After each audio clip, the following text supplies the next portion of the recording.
Both groups going so they get an equal amount of playing.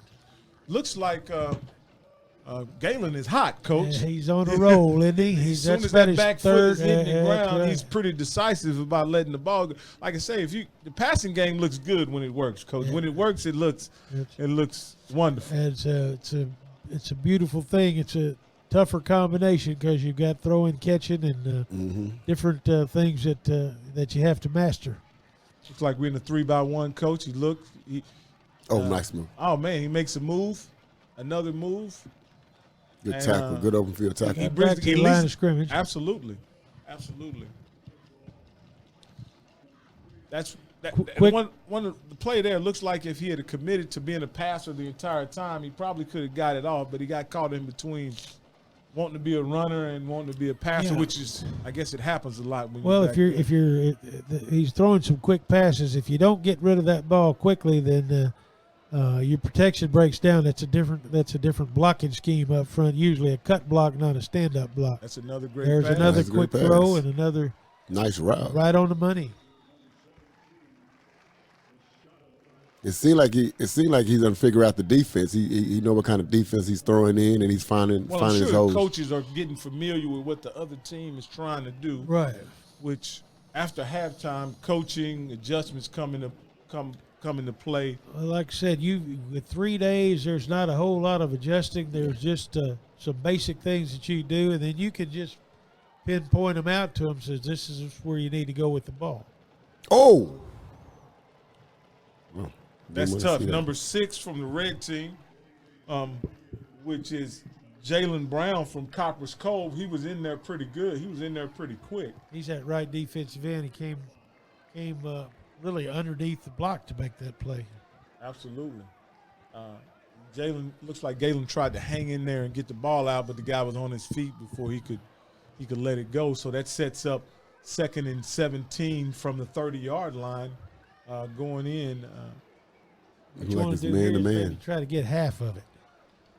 Give yourself a third down. Looks like they're going to run the quarterback up the middle, Coach. Little quarterback delay, quarterback draw. Try to catch him in pass coverage or coming upfield quickly, and didn't materialize. Yeah, it looks like that may have been a play where they think they could catch the defense vulnerable. That's right, to a But they pass. looks like they were clued into it. Sometimes you fool yourself. So All So right. that sets up 3rd and about 15, Coach. Right. And we're at the 27-yard line. That's when you hear crickets on that headphone. who's got to play on 3rd and 15? Nobody. I've never seen a play for But we're 30 going to 15. go with the one-on-one Oh. There you again. go. Oh, Oh, you got to put your hands up. Now, Coach, we watched that play, which was a deep route out here. Now, you could see clearly the defender had his hands on the wide receiver, but they didn't throw the flag. Now, I don't think his hands affected whether or not the guy was able to catch the ball or not. But it goes back to one of the questions is just, do you teach keeping contact with the receiver that way, or would you prefer him to keep his hands off the ball? I always like for him to be able to feel the guy's rib cage Okay. or whatever with whether you're playing him inside or outside. But This is 4th down, and they're running, look like a quick little- bubble route yeah, or a something. little bubble screen over there, and They didn't get it. trying to throw a short pass and make a long run out of it. You Right. know, but basically those are just long handoffs. They're easy throws. Sometimes you can get them loose if you get a block or two, but the ball is thrown a long way. It does give the defense a chance to recover. So, but there was probably not many options. They didn't have many more bullets in their arsenal on that 3rd and long situation. 4th and long, actually. Now, Coach, they're running the spread offense, the blue team is. And one of the interesting things that I always tell people about when I was in high school, we had the benefit of playing against a pioneer in the spread offense when we were in high school, old Hale Mummy Right. from Copper's Cove. Now, you didn't get in any type of special prevent or nickel or dime defense or anything like that. we just adjusted our alignment and then played football. Now these coaches do a lot of different things to defend the spread. Did you do that based on the personnel, or did you decide to play our base defense because that's what we did? Looking back, we just expanded or contracted what we thought was basic. Back then, we weren't dealing with more of the shotgun passing was down the field. Right. There wasn't all the bubble screens and all the slip screens going on. That kind of came later. Evolutionized, right? But the thing that I remember about them, Rocky, is that they were not very good defensively, and we were able to score almost each time we got the ball. So you can throw all you want, but if you can't stop nobody, if you can't stop us, looked like we got a great run. We had a pitch coming to your left, and the guy cut back across the field, and that's number 1. Red number 1. That's Tayron Milford. Yeah, and he's been the bell cow the entire night. He's been running the ball I've been good. impressed with his skills. He's got great vision. Seems like a young man that can make things happen. He turned a sweep to the left into a cut back to the right. That reminded you of Lewis. Yeah. You may start left, but there's no telling where he might end up. Yeah, that's when you know you got vision. I've seen guys. I remember old Pig would cut that belly all the way back sometime. That's right. I do And the same thing. that's Jeremy Hicks. That's right. AKA Pig. Pig, and I think he works at Waco High. He does nowadays. What a Coach, fine young man he was. Absolutely. And is. Yeah. We had to me we had one of the best offensive line coach. I remember Coach Grazer was tremendous. They used to have them chained. Not the chain. He used to have the keys on his thing, and every time the kids go, he hit him on the head. He had that lanyard on his whistle. Yeah. It'd pop your calf if you jumped off sides and hit the block. That was a great coach. He was preaching to The other thing, Coach, you didn't give him a lot to work with, Coach. If you ended up on the offensive line in Waco High, you'd give him some chickens, but he'd make chicken salad. Yes, sir, he would. I guarantee you, he had to.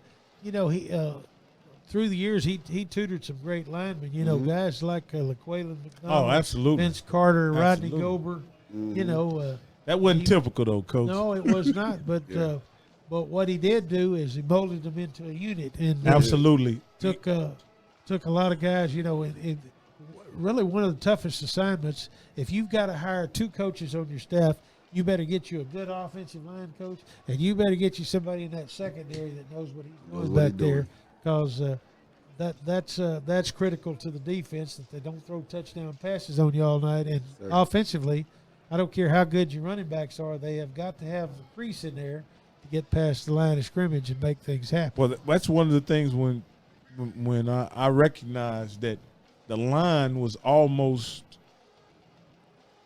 100% better at the end of the year than they were in the start. And that's regardless of who was blocking and the caliber athlete that was playing. Each week they got better and became more effective too. I'll never forget. We were playing Reggie McNeil one afternoon, I think, in Bryan, when they were, it was one of those teams that were almost one of the really elite teams in the nation. And you guys ran the clock out on running the belly, Coach. Yeah, we did. We ran what we called back then, pretty much a power play to the tailback, to the tight end side, where we could get an inside block, and we would pull the backside guard through there on what many teams are doing now, either inside or outside. They pull the backside guard. He becomes kind of like an isolation. And you ran it all the way down to the inside the 10, and then it was not much time left on the clock. They jumped on us 14-0. I remember that game well. It was cold. Very it was cold. raining, and we thought old Reggie didn't want to be cold. We didn't think he liked the rain. So we got after him pretty good, and we were able to complete a fourth down play to Anthony Burns in the end zone. Absolutely. Ball game 21-14, but that was a big victory for us because Reggie McNeil was probably the top quarterback prospect in the state.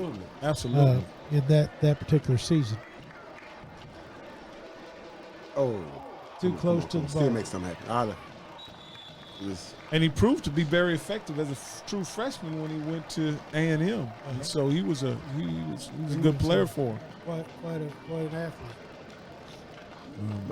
My finest memory of Coach Grimes, Grazier. He took me to the All-Star game. And I was nervous. I think I bought a Coca-Cola and some like a candy bar. We was riding. He was like, "Lewis, you nervous?" Ain't you?" I said, "Yeah, I'm nervous, Coach." I said, "I don't know what to do." I said, I'm just." He said, "Lewis, just be Lewis, be Lewis, and I promise you're gonna come out successful." He said, "You gonna have better blocking." You got better blocking this time. He said, "But you just go in there and be Lewis." I think you ran a kickoff back at Yes, sir. 85 yards. I think it's 87. Yeah, it's still the that record was holder. That's a high school all-star record there. I think that you had. That Y'all was were a down. good game. I came to watch it. Yeah. Over in Fort Worth at Amon Carter. Yes. I just didn't want to let you down, so I Looks like we got a guy open, but can he catch it? Oh, I think it was interception. Oh. No, he didn't catch it. That was a great breakup. That was a great defensive play. We had a deep pass down the middle to number 16, to number 18. Number 16, I think. Denver Holman. He's getting a lot of action, Coach. Yes, he's been their go-to guy tonight. Receiver out of Belton High School. I guess John Shaw defended the play. Blooming Grove.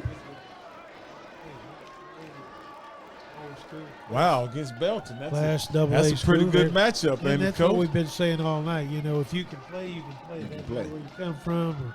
That guy from Blooming Grove doesn't look like he's backing down a bit, is it? That's exactly correct.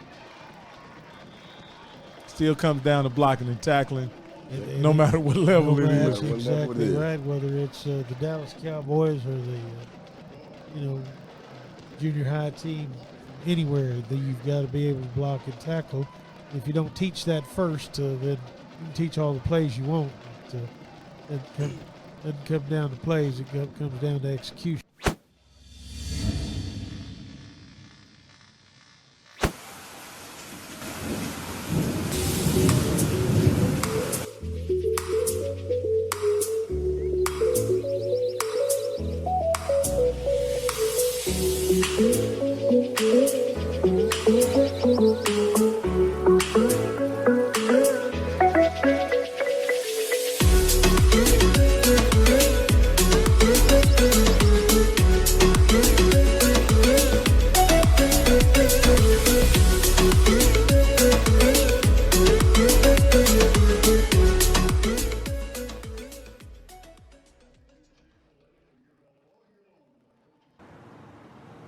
It was once said that stories are the shortest distance between us and the truth.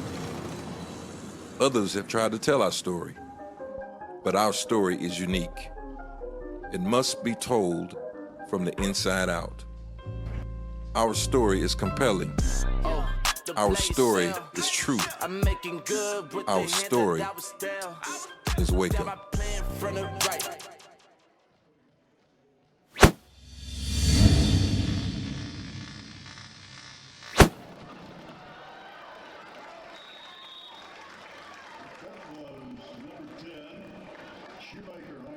That break. We're back. It is the beginning of the fourth quarter. It is 7-7. The red team is on the move, Coach, and they're inside the 20-yard line at about just shy of the 19, just outside the 18-yard line, and they're That in there, fourth still down in that here. wing T, Coach. We got we got them. Got twins left. Oh, keep going. That was the classic fullback lead. Tackle blocks out.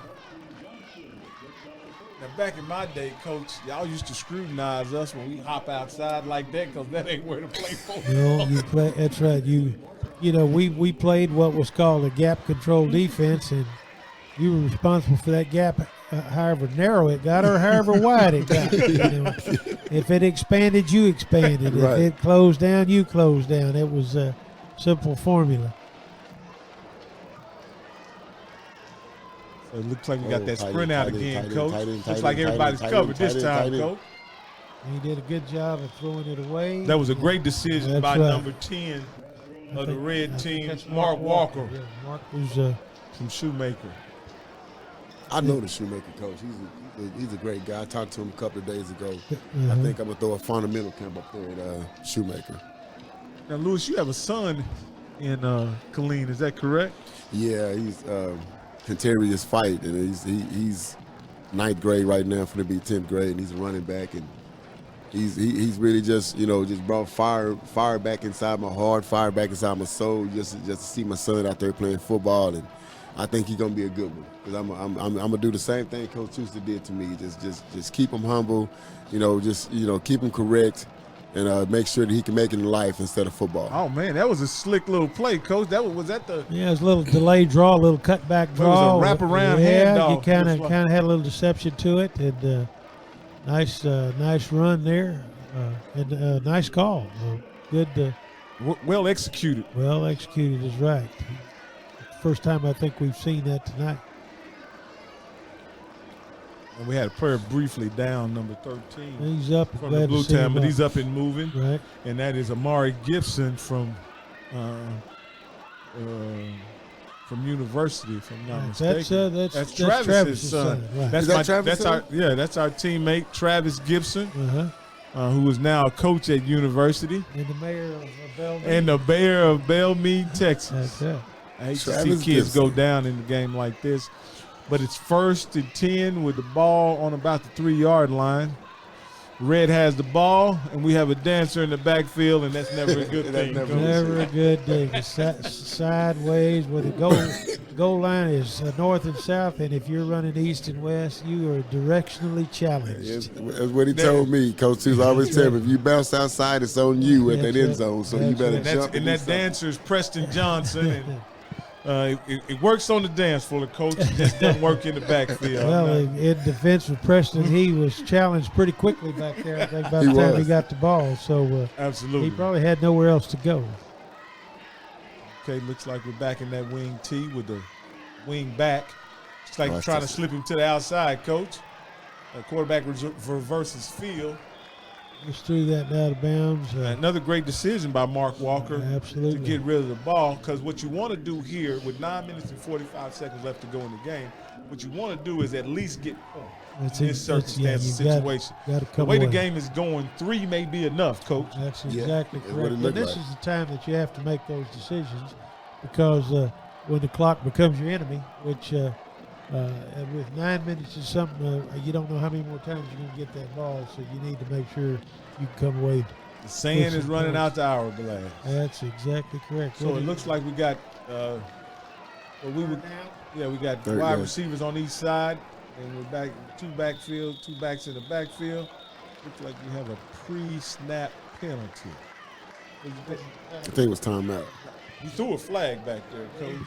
I'm not sure. Play a game, maybe. Yeah, You called it, Coach. Coach, you pretty much know what officials have the assignment, and that official has the clock. Is that right? Exactly correct. Wherever the flag's thrown on the field, you're within 1 or 2 calls or what we call it. Basically pre-snap, delay of game. One of these usually back end. Look like they stuck with the same alignment, and then they're throwing a fade, Coach. That's touchdown. Looks like Nice Denver feet. has him, and that's a touchdown. Nice feet. He got his feet and it down. looks no, that's not Denver. That's number 11, isn't it? That's Anthony Brown. Yeah, Anthony Brown. Anthony Brown. And Coach, it looks like you only need one in high school, but it looks like he had both of them. It's a great throw by the quarterback. Put it in the one spot where it could not be intercepted. Great route. Great, That was a great fade route. Great throw, great catch, great route. Well executed. Anthony Brown. Out of Anthony Belgium. Brown, we could call him Tiptoe Tony the way he put both tiptoes in the end zone, didn't he? Coach? If your last name is Brown, your nickname has got to be Downtown. Especially if you score a touchdown. I'm telling you. Correct. Yeah, remember that. Mac Torres puts the ball between the uprights, and its score is 14-7 with 9:38 left to go in the game at WISD. We're broadcasting the Good look, man. Fellowship of Christian Athletes Victory Bowl, and this has been one well-played game. I've been impressed with the hustle and the teamwork of both teams, and like I said, with as few practices as they have, all coming from different systems and different programs. Football has a language of its own, and each team has their own language within Absolutely. the language. Right. And what somebody calls red, somebody calls Robert, or somebody calls it, Ruby. There's just all kinds of ways to do that. We used to like to name ours after mascots and Razorbacks and Was it with Lions, Coach? You had Lucky, Ram, Liz. that's right. Ram. That's right. Yeah. Liz was my Rex, too, Liz, wasn't it, yeah, Coach? Liz was my sister-in-law. She got one formation. And, Rose was my mother, so she got another formation. Okay. So when we did Liz and Rose, which was our slot formation, in out of the eye formation, that's how I came up. Sometimes we'd spend 30 minutes on Saturday or Sunday if we were going to put in a new formation, just trying to name it, so that it would be something that Coach. was catchy enough and everybody would understand. Coach, what did you call? Did you ever run the nasty slot, Coach? We did not run like with the sniffer back. Yeah, with the cheated up nasty slot like between the guard and the tackle. We ran down on the goal line. Of course, we ran we went to a straight T, but we would always cheat one of the halfbacks up where he was right between the guard and tackle gap there, especially if we were going to run a power play, because he was the guy that we would run through the hole and then we'd kick the fullback to create a little swab action in there. And believe it or not, that was a power play that we called down there, and that was the closest to a sniffer that we ever had, I guess. Because I've seen a lot of Yeah, teams try to run it against Waco High with no success, and it was never anything you had a play going out to your left around the end. Just the outside zone play out of the shotgun. Number 8 is by the name of QT Turner from Mildred, Texas. And he showed some pretty good running ability there.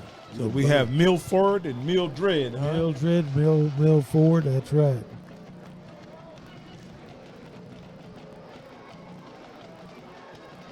It's like we have number 33 going back the other way with the same play. Same huh, play, Coach? the outside zone play out of a 2-back shotgun. And what you do have on that play is a lead blocker from that opposite back. And That's Marcel Estelle from Bosqueville, right. on the carry.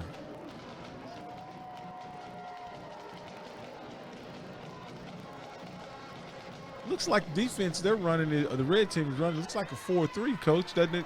It's it has the resemblance of a 4-3 with both backers outside. And luckily he was outside because they were trying to look like they were trying to run the quarterback outside. Right. And he was right there to meet him, which caused him to retreat and lose a couple yards. So it's back to 3rd and 10. When you can make them cut behind the line of scrimmage, you usually have them. Yes, sir. Absolutely. Unless it's Lewis. Coach. Yeah, that's right. That's right. Don't make me cut. That's about the best thing I can do.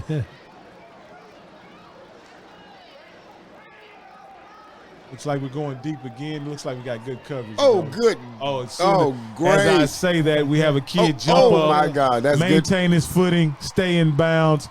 We got a Determination. touchdown by the blue team, number 14.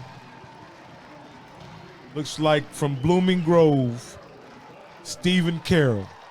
That was a great Blooming back Grove, shoulder, the back shoulder metropolis throw. of Blooming Grove has had a pretty good showing tonight, hasn't it, Coach? They really have. That was a great catch, but you know what? That was even a greater run after the catch. It was determination. Get away from the two defenders down there. And even Carroll just did an outstanding job of concentrating on the ball, making a big catch in traffic, and then making an even better run. And I learned a valuable lesson just then, Coach. Never try to anticipate the call, because That's exactly correct. let it happen. Let it happen. So you're dealing with facts, not anticipation. Absolutely, because Coach, I could have swore he had him pinned to the sideline. There's no way he could have caught the ball, and he not only caught it, Coach, but stayed in bounds and kept his feet in a touchdown. There's another kid from Blooming Grove, which is John Shaw, who plays in the secondary of the blue team, and they're both having really good games. They really are. And he's the kicker right now.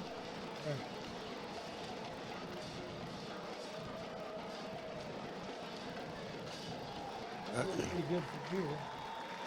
It is good. It is good. We're back to dead level. Back to dead level. Yeah, we're in a dogfight, Coach. No one is willing to give in at this point. With 7 minutes and 59 seconds left to go in the game, we have a very competitive battle against the blue team and the red team. Now, Coach, are these guys drafted, or are they divided by a region? Or you got to tell me how a kid could end up on the red team, because I see all teammates generally play on the same team, correct? They usually do by schools. If there's more than one from a school, they play on the same teams. They are drafted. Their names are submitted. There is a draft. The coaches go on a Saturday after all names have been submitted for play. There are well over 100 high schools in this 12 county area to choose from, and the coaches are asked to submit the names of players that they think are worthy, and they don't have to have been the best player on the team. It's just somebody that gives it all he's got, and has made a contribution. There are probably not a whole lot of collegiate players out there, but there are a whole lot of good high school players out there. So it's really like the underachievers. In many ways it is, yeah. Guys that maybe have overachievers. Overachievers, that had lesser talent, but made good contributions to have the a team. kickoff to number one, who's been good And on the returns all night. Number one of the red team, which is Teron Smith from Milford. in a game He like brings this, the ball I bet back you to can find, you probably can find a diamond in the rough. You can probably find one of these guys that probably didn't play good off in the season, and during this football game, he do pretty good. He started learning a little bit more. Like during the season, he get better at the end, and those are guys like that I see that's a diamond in the rough. Right, and then, some of them probably are playing at smaller programs, or going to have the opportunity to play at smaller programs, and you never know. Tonight might be the night that somebody spots them. That gives them Because for some of them, this is the best competition they'll play against. Is that right, Coach? Probably so.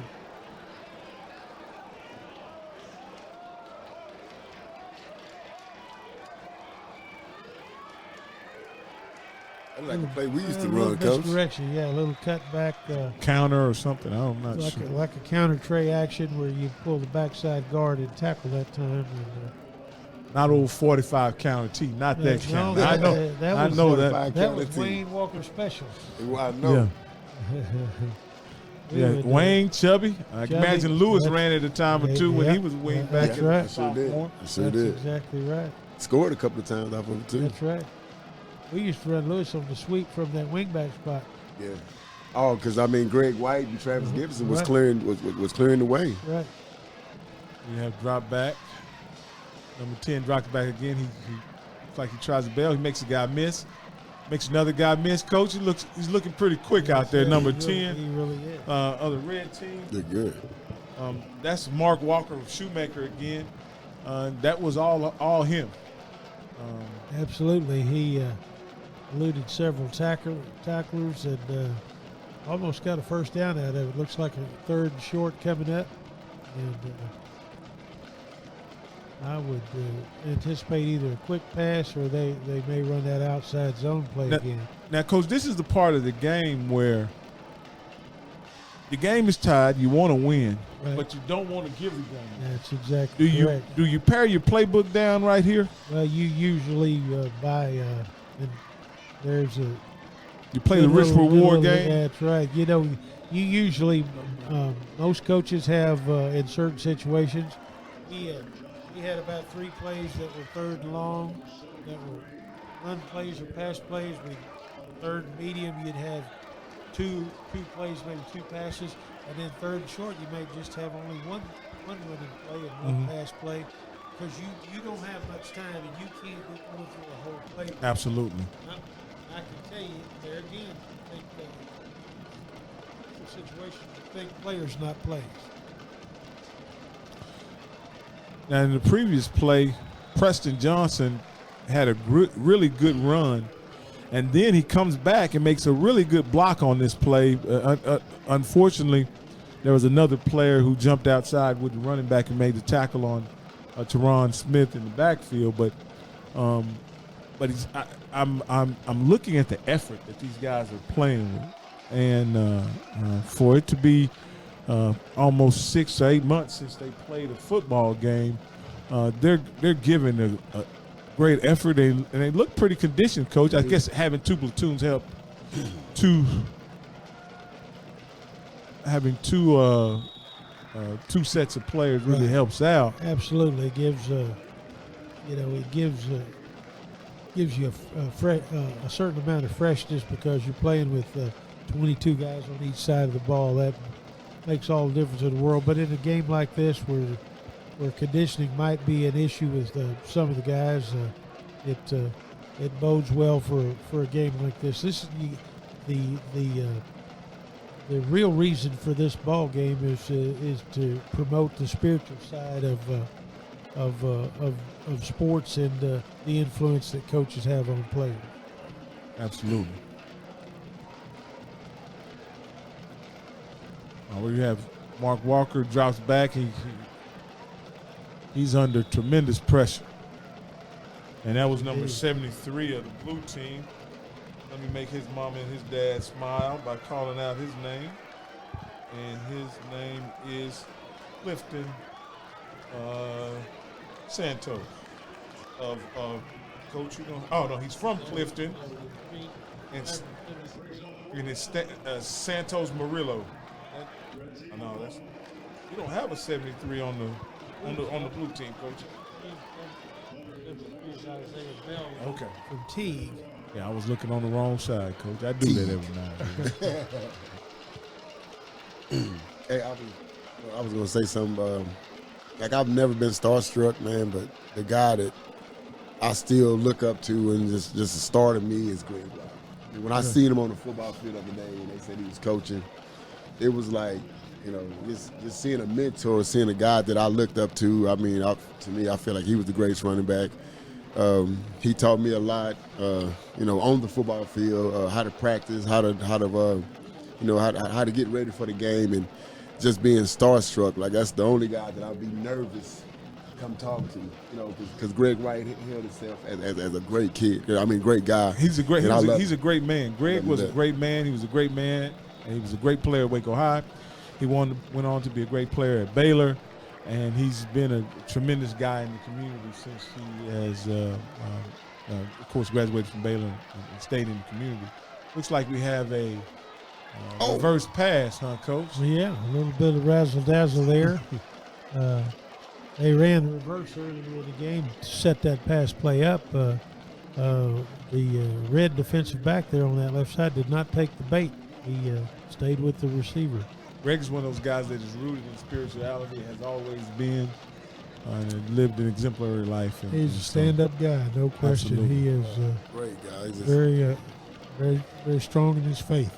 bring tears to my eyes sometimes. I even talk about him. I always tell my wife about him, and she say that she heard a lot about me, but I say the guy that you should hear about is really like Greg White, because he the one that really just You know, he just, I don't know. It's just hard to say anything bad about him. He was the greatest guy. I always went to go see him. He lived across the street from Parkside, you know, from one of the roughest neighborhoods in Waco, and he was there. He was a mentor off in North Waco, North 9th Street, you know, and just the things that he did off the football field, I always copied.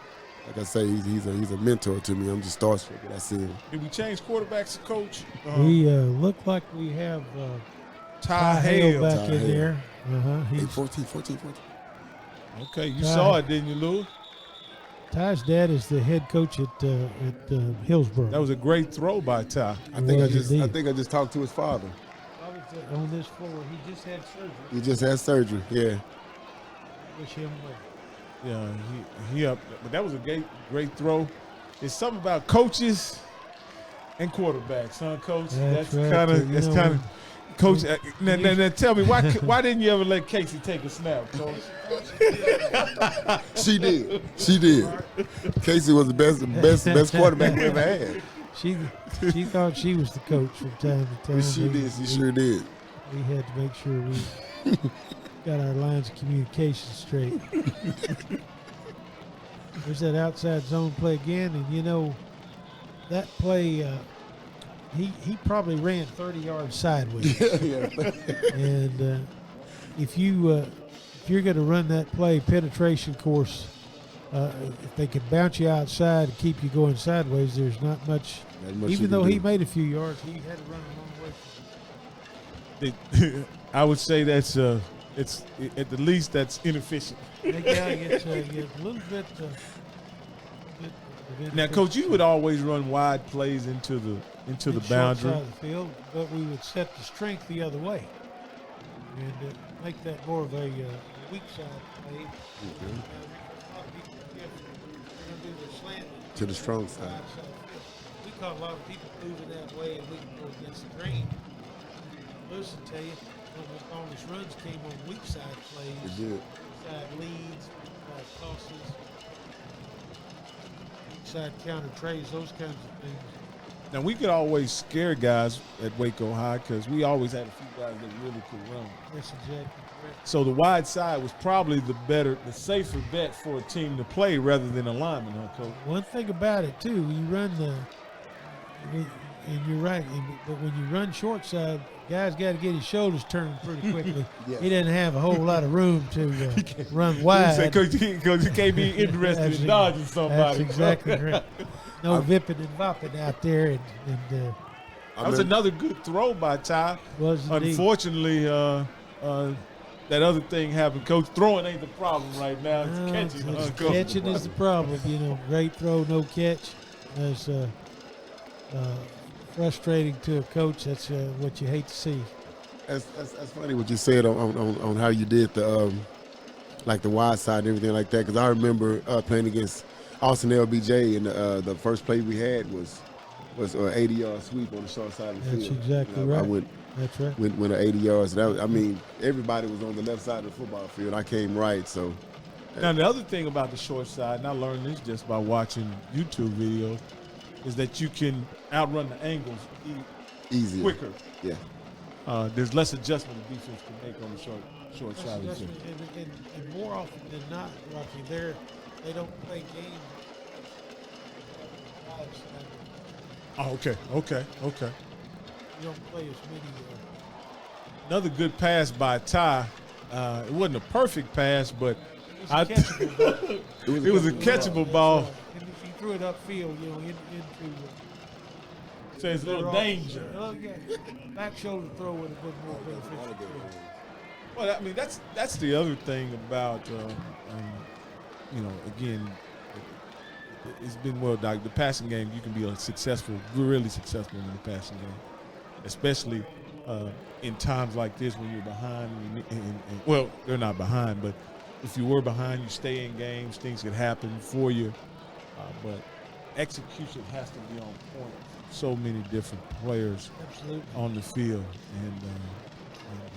Each one of these guys probably performed in a system where they did many of the like things, but they didn't do them from those sets Absolutely. or those formations or with those people. So to learn what a guy can do in 3 days, you got to be a quick study. Yes.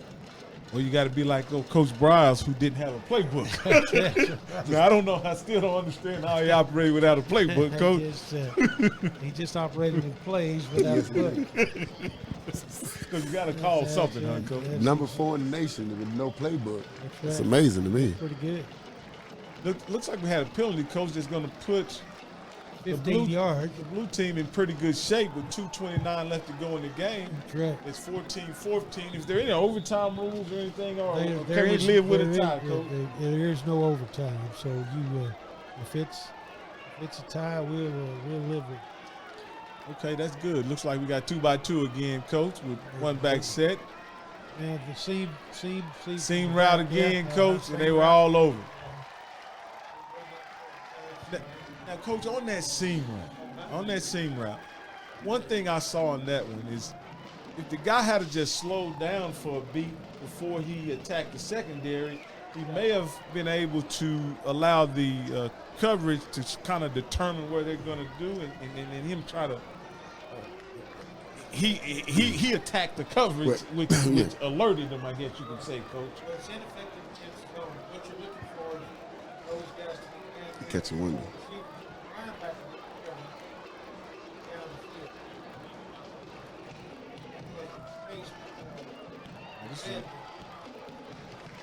Right.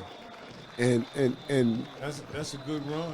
the running The back. ball came loose after he hit the ground. I think 73 but that was just go. But that was a great run by number 8 from Mildred QT Turner. But number 73 thought it was eligible that he was able to pick it up and run, Coach, and he had it. Offensive lineman dream. Yeah, he had a lineman's dream with the his ball in Lineman's the dream air, in the Coach. air. His day in the sun. That's right. One moment of glory. No one moment of glory. All right, look like we got two backs in the backfield this time, Coach. Yeah, looks like you got man free. Come on, Here come we go on. with that There you go. outside Get zone. upfield, get upfield. All right. Looks like we're going to have a 4th down and short, Coach. Short, and you got to know what they're going to go for. That's a little too long for a kick at this point, huh, Coach? I would think that I think it's a flag on the floor on the ground too. I think it was holding. If it's wide, I would say since it was a wide play, I guess it's holding, huh? Yeah. third and 7. Third. Looks like I didn't see where was the flag, on the far side? Yeah, it was on. No, it's on the near side right here. Yeah, It was near side. the offensive tackle. No, it was a holding. Yeah. Holding. Yeah. The Offensive guy tackle that had got no threw block. it inside. The running back did not follow his run. He kind of came outside and made the guy lean back, so that made his offensive line. It made it a little tougher on the blue team. It was Ty Oh, he drops got him, back he got to him, he got pass, him, and he he got his seam route. Oh! And he doesn't have his seam route. We have a pick going the other way. That's a great play. Great by play. number 11, Coach. That's Anthony Brown. Receiver. Receiver. I think 16. But I think Brown I caught think that's the the one that touchdown caught the in the touchdown. corner, That's the one that Coach. caught the 14. Yeah. Remember I called was a him nice Tiptoe play. Tony. But that was a great recognition, Coach, because it looked open, Coach. It looked open. Yeah, he played that perfectly. There was 2 guys in the same area too. Oh, Kind of gave it away. It was 2 guys in the same area. That was that same seam route, and I guess they had decided to try to throw it early instead of At late. yeah. Getting, So that's the dilemma that you're always in as a coach when the game is tight is do you go for it to win it, risking possibly making a mistake? Looks like we have a scramble by the quarterback, Mark Walker. And We oh, got a flag. Flag. we don't It should have be a 15 flag. yards. Do you see it? There we Oh, go. now we There do we have go. a flag now. Looks like Mark Walker scrambled for about a 15-yard run and then walked out of bounds, and then a player kind of jumped on his back as he was in the sideline area. Getting well. What are they doing now? Got bounds. Shaking up on the play a little bit. Looks like a gamer, Coach. That's right. That's right. After a run like that, you gotta go back in. So I imagine, Coach, after a long run like that, you're not gonna pass it. You're gonna put it in the guy's belly, and you have 3 timeouts, right, You're gonna Coach? have to, you get clock management important here because you can't waste any time calling plays or not calling time. No, you got to know what you're gonna do. Did they pull the And do it flag? quickly. Did they pick the flag I up, think they Coach? picked the flag up. Looks like they picked it up, Coach. If they did, then they saw something we didn't see, or we saw something they didn't see. I think we got a good look at the sideline, Yeah, Coach. we probably had a better seat. Probably had a better seat. I do know one thing: he was off that blue when he hit it. Yeah. Yes, he was. So let's And look. that blue's 3 yards out of bounds. So Marcus takes it back to pass, and it looks Oh, like nice the same move. scramble now again, he's going Coach. to need a timeout right here. Yeah. He's going to need a timeout real quick. There You go. called it, Coach. With 24 seconds left to go in the And game. They either need to call 2 plays, or they need to be prepared to call timeout again. So, Coach, in this situation, Coach, wing T offense, right? Right. They're going to probably break into that pro set that they get into with the wing back becoming the flanker. You got the three receivers with the 2 backs. I have not seen them not have 2 backs back there tonight. Now, Coach, when you used to run that Z seam, now Right. you used to run the fade a lot, and, Right. and of course scored a lot of touchdowns Right. on that fade. But you also used to throw a lot of touchdowns on that Z seam, and guys would be wide open on that Z seam. They would. How would they come wide open on that Z seam? Well, they became wide open because they usually that Z seam came from in the backfield somewhere with everybody else doing what you do on a running play. Okay. So you So isolate. it'd be action play, running back. It'd be run action.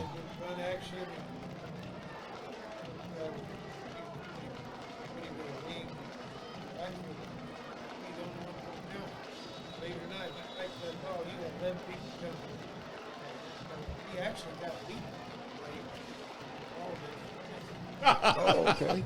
Okay. You reappropriating. Okay. With 24 seconds left, Mark drops back Roll the pass. out, roll He rolls out. right. He drops back, makes a deep throw out of bounds. Considering the coverage, I think that was a pretty smart decision. Seems like they tried to do a flood to the left side. You know, their drop back pass has been a quick pass, but their sprint out series, what sprint out does, though, it just limits you to half the field Right. and to 1 or 2 receivers.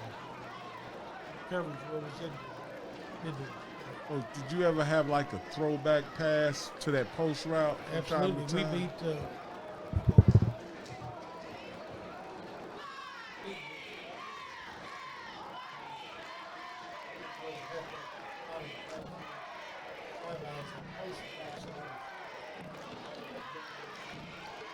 So we got a reverse, looks like, Coach.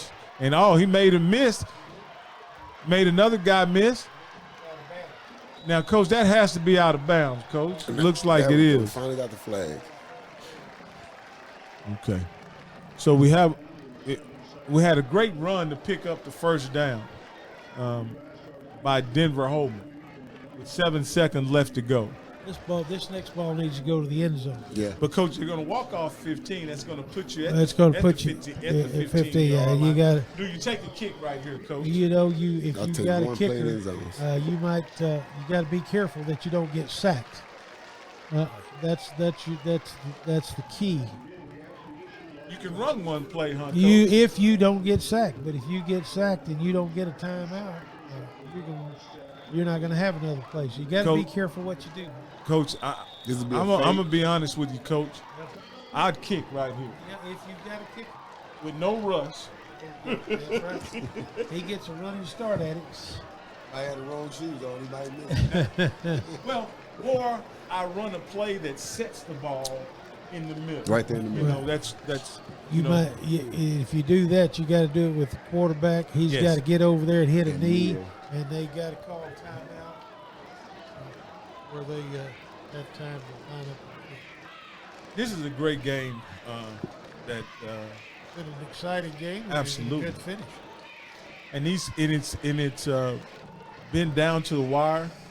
I haven't. I can't say that I've been to a FCA Victory Bowl before, but this game is exemplary of what kind of kids are part of the FCA. Absolutely. Hardworking, grounded in spirituality, And very competitive. and very, very competitive. Very They have played competitive. hard. Good kids in the community. I mean, that's what we look for, and it's amazing to have the FCA. So it looks like you're going to run a play, Coach, with Looks like they are. the game tied. I go fade route, Like I say, Let's see. quick They fade, got, and then let it go. we got Tight ends on the left side. we got 2 tight ends, Coach. Loose I go coverage. to 11. Mark drops back, I go to 11. Let it go. Let it go. and he lets it go, Coach. Did he catch that? Oh, no, he didn't. Ooh, wee, that was close. He had a shot at He it. really did. When he let the ball go, I wasn't sure, Coach, but Denver definitely had a shot at catching the ball, He did. and he's been their go-to guy all night, so it doesn't surprise us. But I think they're going to put one up now. They're going to put a kick up now, I think, Coach. Yep, I see number 15 with it. It's like a T in his hand. Towards, I think he's the one that kicked the extra point. This is what I say, Coach. Kick is a great way to win a game. Horrible way to lose. Just Yeah, ask it- Buffalo Bills. That last play of the game that's happened. Been on the short end of one of those and won a few like that. I remember sitting in the stands watching y'all lose to Temple when I think the kicker from the Cowboys, Ian Ian Elliott. Remember he missed that kick? That was The that first was year. the first year. First year. Yeah, I was in the stands Only looking game at we that. lost, 29-28, I remember seeing Only that. That regular was. season loss. the Yeah. regular season. loss. Then they said he walked home.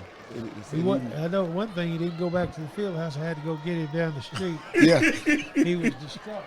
that's hard. Lynn's a great guy, man. Yeah. I love Lynn. Our daughters have played One of sports Lynn's together. kids are here today. Yeah, Really? yeah. Lynn's a great guy. Okay. He made it. That's It's money, ball game. Coach. It's ball game. It's ball game. Yeah, that's ball game. Great That is amazing game, outcome. The great red game. team has won the game with the kick. We got to give number 15 his props because it was dead center, Coach. Help me out here from Riker. Matt Torres. Torres. Right down the pipe. There was no doubt about that kick once it came off Right his down foot. Main Street, no question about it. From What Riker a- High School. From What a- Riker High from what an Riker ending. High School. Right. And Coach, it's been a great game, and I've appreciated you and Lewis sitting in during the broadcast. We've had a lot of great conversation, a lot of great memories, and we've watched an amazing football game played by some amazing kids. And we couldn't have asked for a better afternoon, Coach. Do you have any last words before we check out, Coach? Well, Rodney, I want to echo what you just said. It was been a great experience for me one more time to be with you and Lewis, two of the greatest players that I've ever been around, and I want to make sure that we understand that this game is part of the FCA fellowship to further God's kingdom, and hope we can continue to do this and have young men of this quality continue to be part of something as special as this. All right, Lewis, I want to thank you for sitting in. My final thoughts are that this, like I say, it's been an amazing game. Always encourage your athletes to be part of FCA. Lewis and I have benefited tremendously for being part of it at Waco High. It's an opportunity that will benefit you far beyond the football field. And I just want to say, I want to thank FCA for giving this opportunity to broadcast this game. And it's been presented to you by Centex